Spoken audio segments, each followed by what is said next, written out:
amigos y hermanos todos, nos quedamos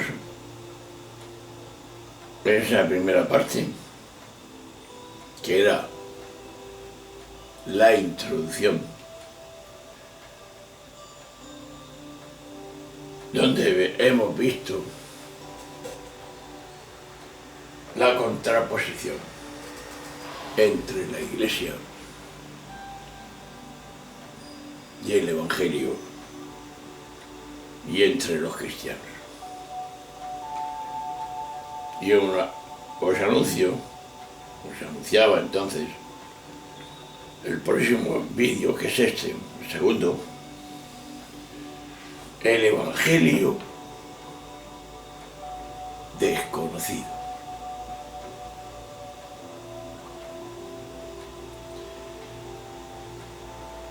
La primera pregunta es: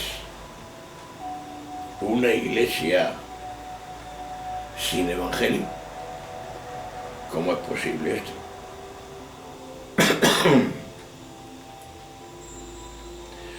El primer hecho extraño que ocurrió ya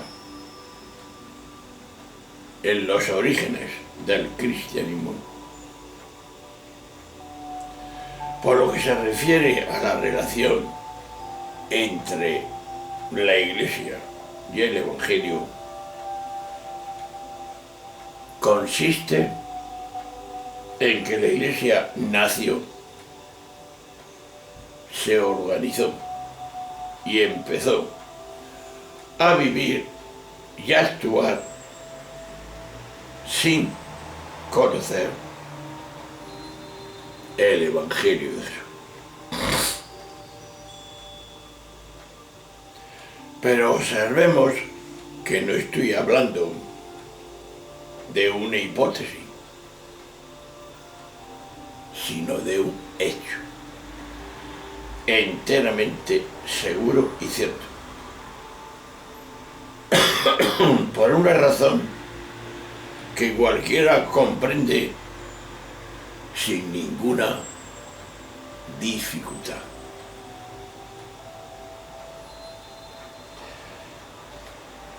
Vemos que la primera asamblea cristiana establece y organiza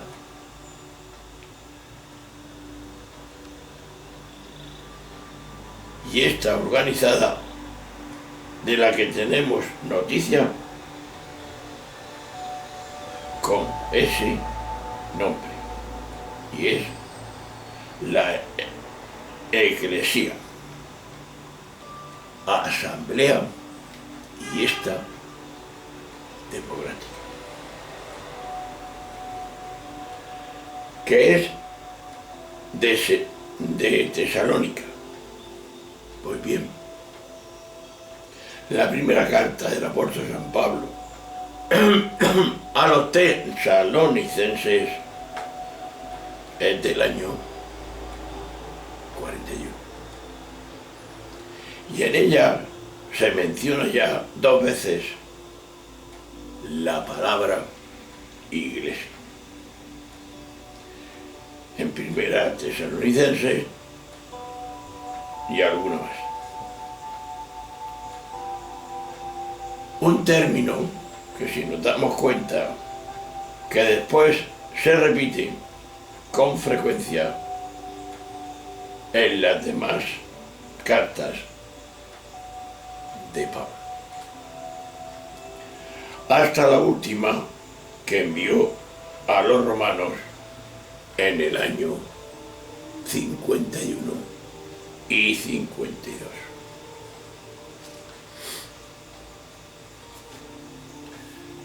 Estos escritos, como es bien sabido, y tú lo sabes bien, se hablan de la Iglesia, de la teología que en ella se explicaba,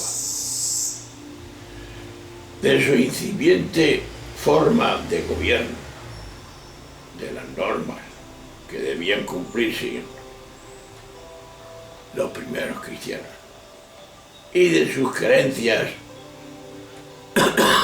más fundamentales,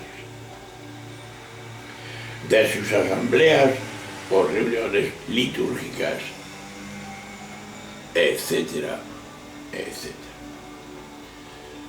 Pero aquí está el quid de la cuestión. Pero lo sorprendente es que en aquella iglesia que se fue configurando durante más de 20 años, no se menciona para nada el qué, el Evangelio de Jesús. Por una razón muy razonada y contundente, porque no podía mencionarse, pues hoy está bien demostrado que los evangelios, en la relación que ha llegado hasta nosotros, se escribieron, del año o por el año 70. Por lo tanto, es razonable que Pablo no pudo informar a sus comunidades de cristianas y cristianos sobre el contenido de los evangelios, por la sencilla razón de que en vida de Pablo no existía. Normal, ¿verdad? Pues bien, hablemos de Pablo. Pablo era un converso del judaísmo muy importante y muy importante para la proclamación de la palabra de Dios. Pero Pablo no conoció a Jesús. Esto es evidente. Por lo tanto, lo más importante y grave que ocurrió en aquellos primeros años de la Iglesia consiste en que la mayor parte de las primeras comunidades cristianas que marcaron, eso sí, la teología y la vida de la Iglesia, que tiene su origen y centro en Jesús, no tenían el debido conocimiento de que tal Jesús había existido y de lo que eso representaba para el cristiano.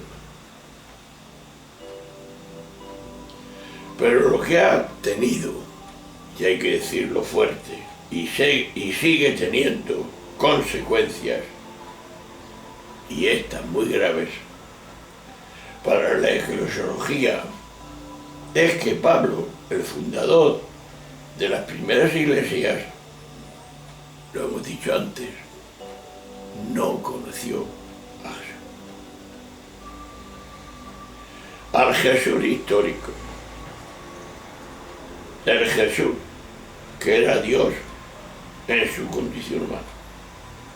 De ahí que en la teología de Pablo,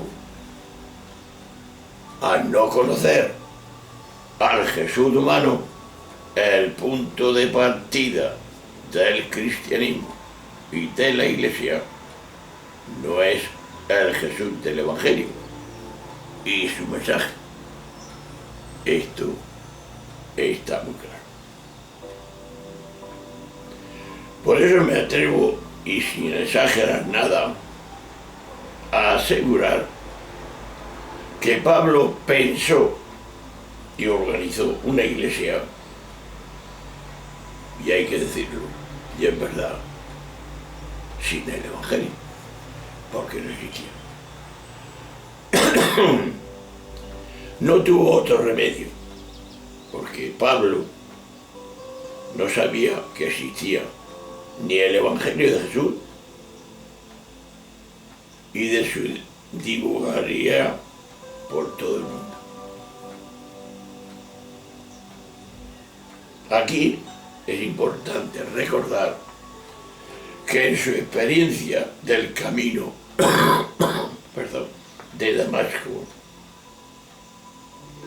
varias veces repetida por el mismo Pablo, en Gálatas, en Corintios, en los Hechos de los Apóstoles, no se dice que Pablo viera a Jesús en vivo en este mundo, sino a un ser de ámbito divino, eso sí. De ahí que Pablo se sintiera escogido para el Evangelio de Dios, que se refiere a Jesús, a su Hijo, constituido Hijo de Dios en poder para la resurrección de entre los muertos, Jesucristo Señor, nuestro Redentor, como lo expresa en Romanos 1, del 1 al 4. De aquí es evidente que aquí ya no estamos en el ámbito del humano, lo inmanente, sino de lo divino, de lo trascendente. De forma que lo divino es lo que tuvo más peso y más presencia en su vida, la vida de Pablo. Es decir, a lo divino se tenía que supeditar todo lo humano. Claro, un planteamiento que en teoría, y para quienes tienen creencias religiosas, es correcto, es verdad, pero si se pretende organizar la teología de Pablo con la teología de los evangelios, no se pueden evitar algunas preguntas, y estas muy serias, para los que no resultaba fácil encontrar una respuesta satisfactoria.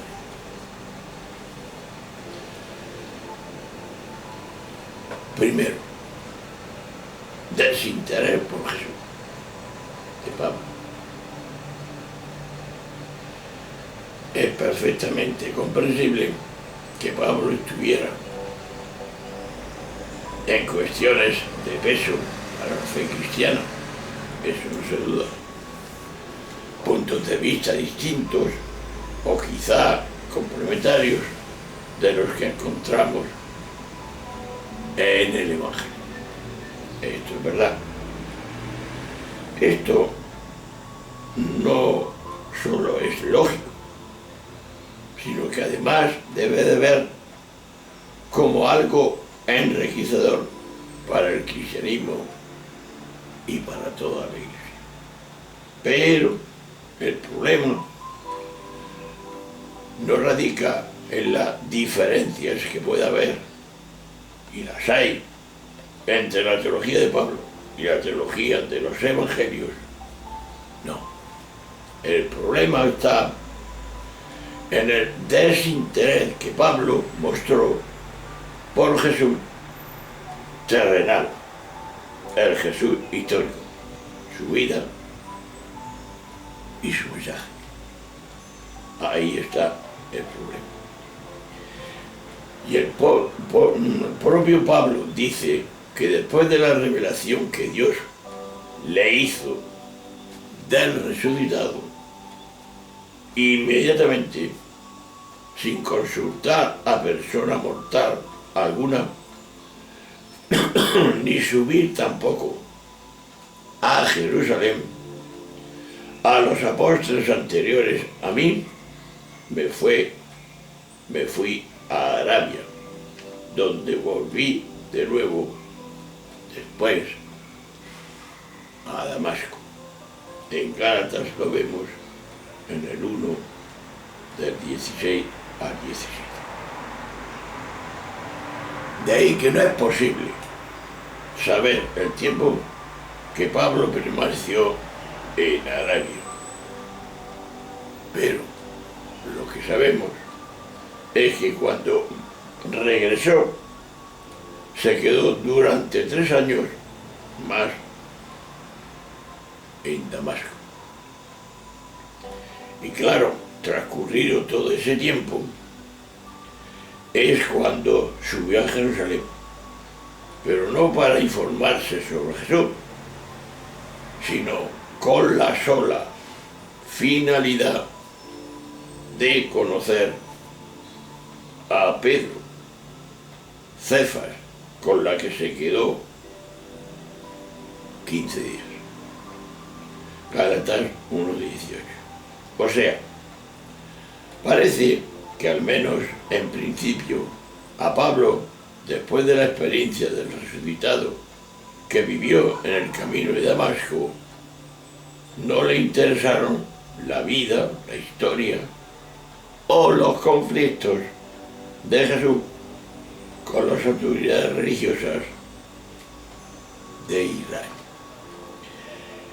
ni por ende las enseñanzas de Jesús mientras estuvo en este mundo.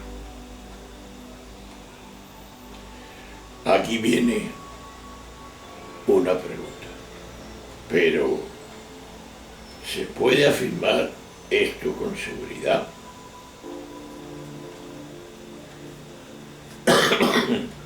Por lo tanto,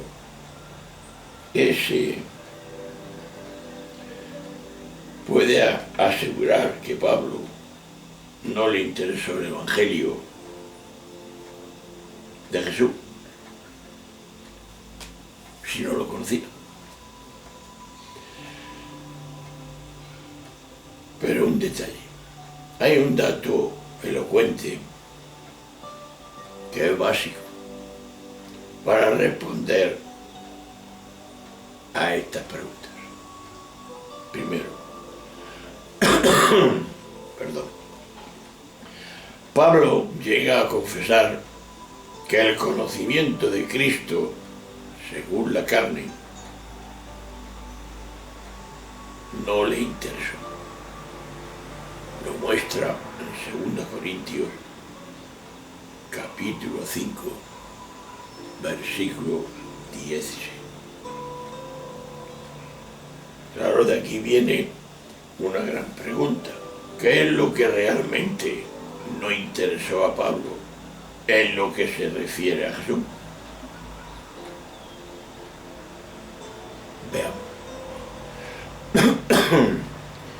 El modo del conocimiento, es decir, si el tal conocimiento era divino o era humano, o más bien el contenido de ese conocimiento, es decir, si lo que él conoció fue un Jesús humano inmanente, o más bien el Cristo resucitado y divino que es trascendente. Dicho de otra manera, para que me entendáis, el Jesús meramente humano o la existencia terrena de Jesús entraba en las preocupaciones de Pablo. Ahí está la cuestión. Claro, hay quien defiende que su interés se reducía simplemente ¿a qué? A modo de conocimiento. Si era meramente humano o si era un conocimiento divino. Otros autores defienden que Pablo no le interesó el Jesús histórico, el Jesús humano que vivió en Galilea y murió colgado de una cruz como un malhechor, fuera de las puertas de la ciudad de Jerusalén, relatado en los Hechos de los Apóstoles, en el capítulo 13, versículo 12. Es decir, el autor de la carta a los hebreos vio que era necesario dejar patente y fuera de duda que la muerte de Jesús no fue un sacrificio, y esto es muy importante, no fue un sacrificio ritual sino la consecuencia de una forma de vida. Y es la que llevó Jesús al servicio de los últimos, de los de nadie, de quienes más sufren en esta vida. Pero hay que confesar que es verdad que también Pablo con frecuencia se refirió en sus cartas a la cruz y al crucificado. Sí. Romanos, Corintios, Filipenses, etc. Pero jamás se preguntó quién crucificó a Jesús. Porque lo hicieron y qué motivos dio aquel modesto Galileo para determinar sus días condenado y ajusticiado entre dos malhechores. Un término que según Josefo designaban a los rehenes, a los rebeldes, políticos.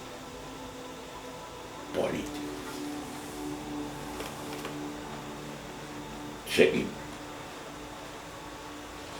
El rito religioso se antepone al seguimiento de eso.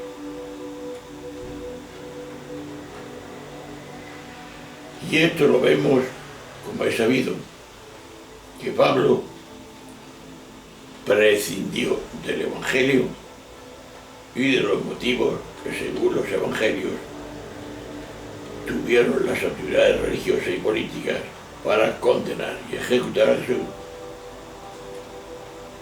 de aquella manera.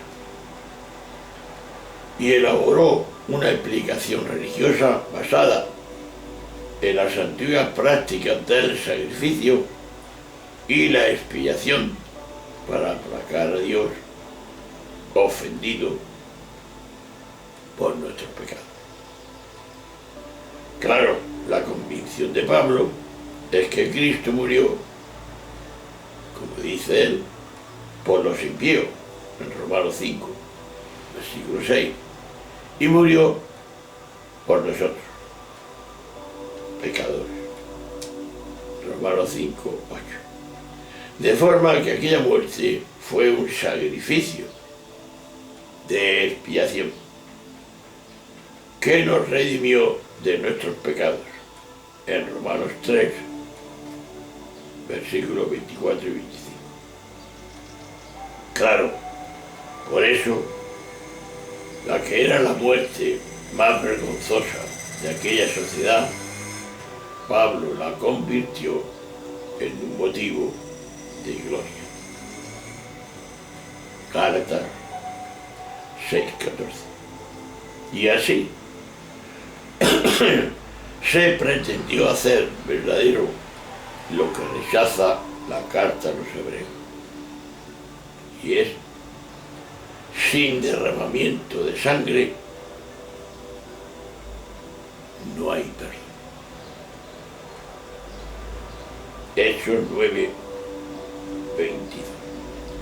Es decir, lo que no podía ser en modo alguno un sacrificio sagrado, ya que para ello era indispensable un ritual fijado por la ley y realizado por sacerdotes en el lugar santo. Pablo lo presentó como el sacrificio redentor y expiatorio por excelencia.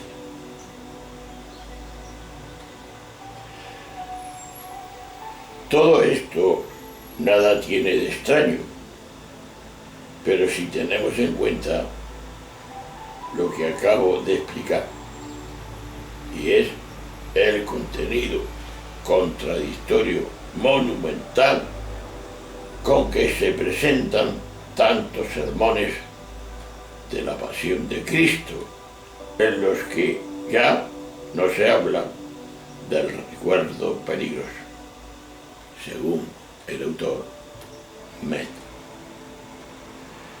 Ese recuerdo peligroso de Jesús, sino del sacrificio de nuestro divino Redentor. Ahí está aquí.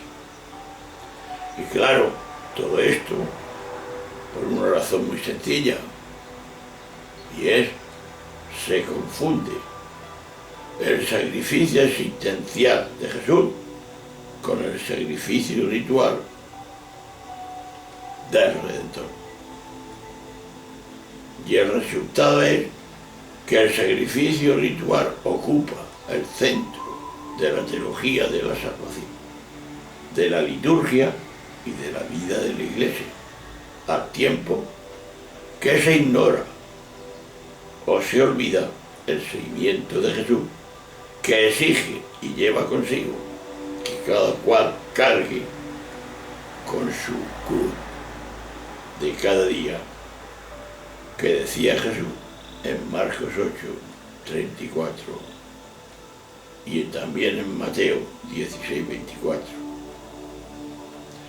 Es decir, se antepone el ritualismo solemne y sagrado de los sacerdotes y los templos a la honradez, a la honestidad, a la bondad y a la misericordia del mismo Evangelio. Claro, y así se antepone la observancia de la religión, que nos tranquiliza las conciencias, al seguimiento de Jesús, que nos exige una generosidad profunda. ¿Y por qué esto es así? Y es que cuando, y está muy claro, creo yo, se desconoce el Evangelio, se puede llegar incluso a creer más sin saberlo en el Dios de Abraham, el Dios en el que siempre que yo, Pablo, en Gálatas 3, versículos 16, 21 y en Romanos 4, 2, 20. Es decir, el Dios que exigió a Abraham sacrificar a su hijo en Génesis 22, 2. De ahí que Pablo viera como la cosa más lógica del mundo, incluso como algo enteramente necesario, que Dios necesitara el sacrificio y la expiación del crucificado para redimir al hombre del pecado. Esto es muy grave, pero esto es una realidad.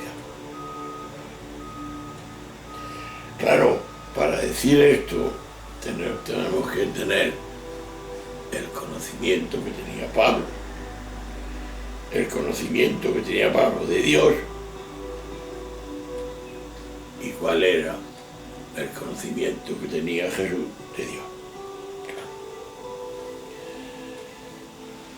Por eso, con lo dicho, recordamos un tema fundamental, y es el tema de Dios, tal como Pablo lo expresó.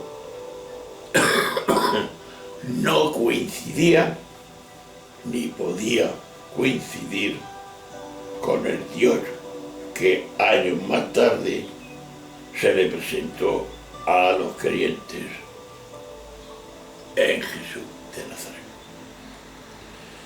Claro, en efecto, sabemos que Jesús siempre habló de Dios como Padre, que decía Abba, Padre, que los escrituristas más conocidos era Papaíto,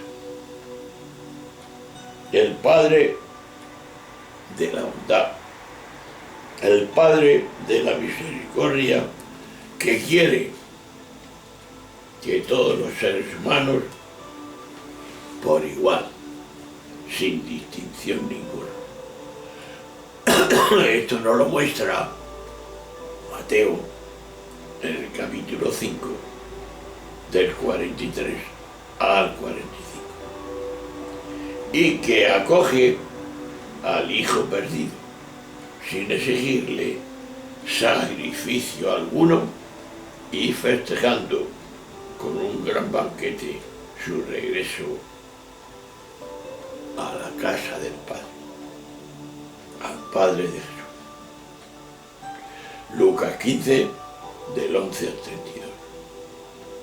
Es evidente, pues, que el Dios de Pablo y el Dios del Evangelio no tienen poco que ver, tienen poco que ver con el uno con el otro, porque son dos representaciones de Dios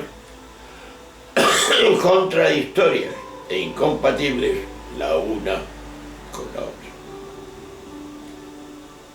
Con lo que la Iglesia, desde su origen primero, empezó ya a pagar, y muy caro, el desconocimiento del Evangelio.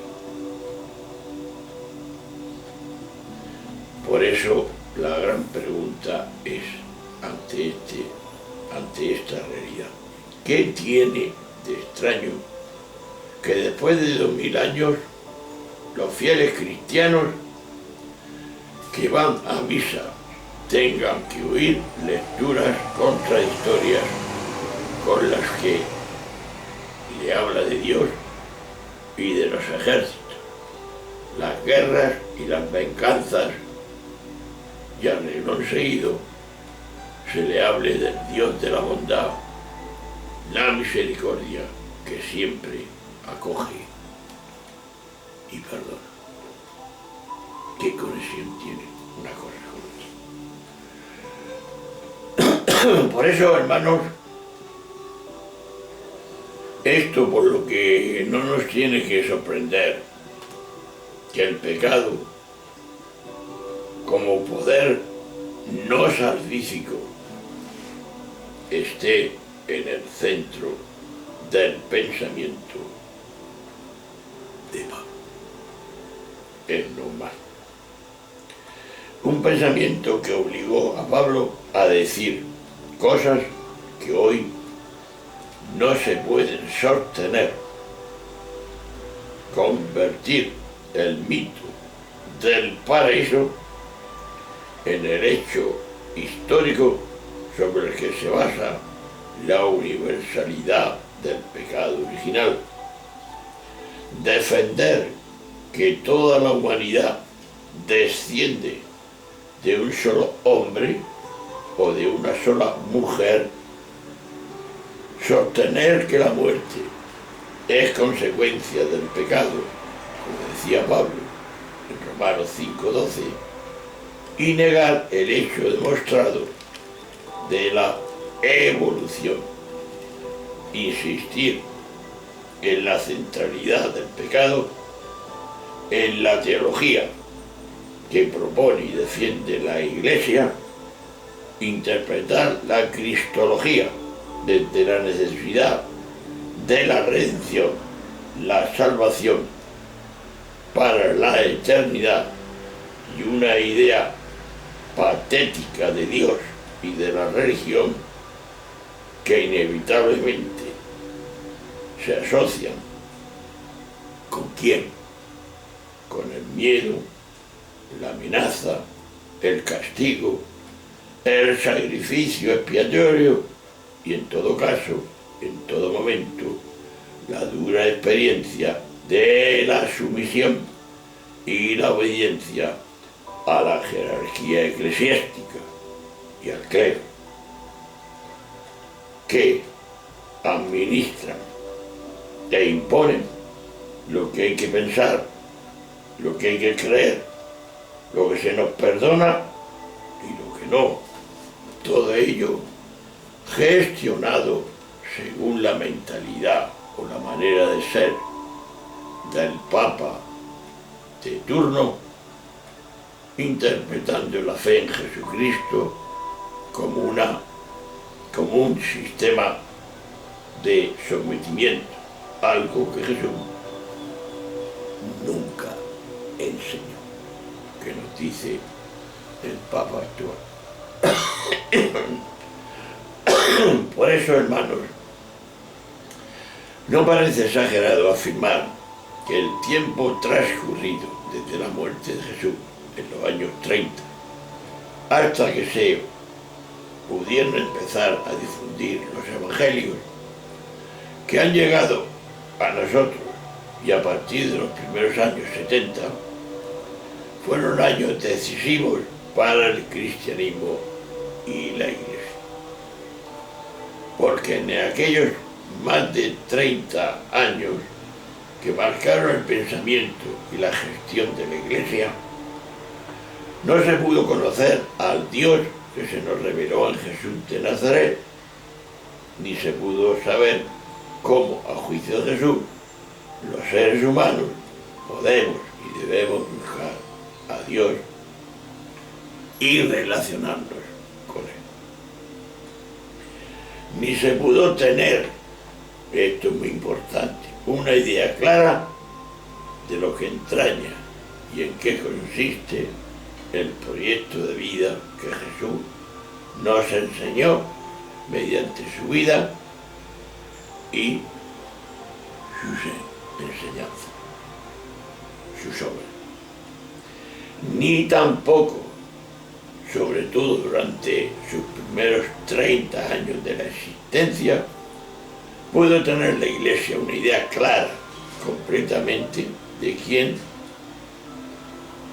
es origen y centro de la misma Iglesia, Jesús el Mesías, el Señor. Claro, todo esto, que es central en la Iglesia y en el cristianismo, no estuvo presente durante más de 30 años en la vida de los primeros cristianos, ni en la gestión de la Iglesia que llamamos naciente.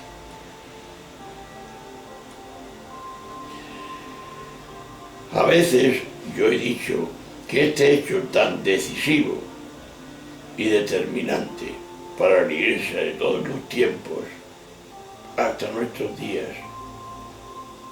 el hecho de haber conocido al Dios que se nos reveló en Jesús, se debe a que Pablo no conoció a Jesús, normal, pero no pudo informarse de quién fue Jesús y qué forma de vida llevó, qué doctrina enseñó, por qué fue condenado a muerte y una muerte tan violenta.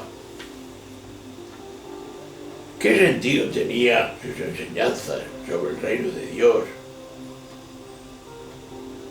Pues, por extraño que parezca, nada de esto parece que le interesó a Pablo, como hemos dicho antes, ya que no dice casi nada de estas cuestiones, y conste que esta cuestión tan sorprendente ha sido estudiada y bastante en detalle.